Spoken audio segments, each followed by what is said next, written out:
Well, health benefits to having a hysterectomy.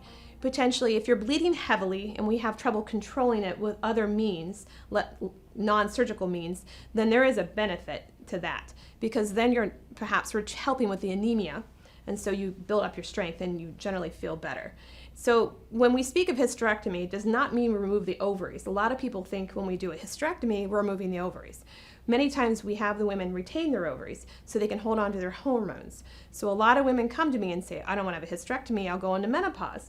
That's not necessarily the case. So most of our women, if they're prior to menopause, we have them retain their ovaries as long as they don't have a genetic mutation that might indicate that need to have their ovaries removed prior to natural menopause.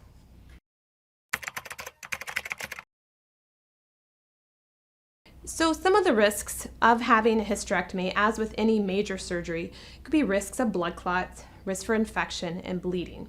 Typically now that since our surgeries are more minimally invasive and you're up moving quicker, you don't have a catheter necessary in your bladder at all, you don't see the bladder infections and the blood clots like we used to.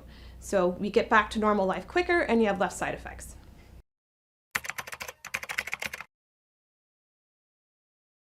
Yeah, so a minimally invasive hysterectomy, such as a laparoscopic or vaginal hysterectomy, typically you don't lift anything over 20 pounds or so for 6 weeks, and you need to adhere to other pelvic rest restrictions for about a month or so. But many people are back to work in a couple weeks. If you do heavy labor, then we do recommend 6 weeks.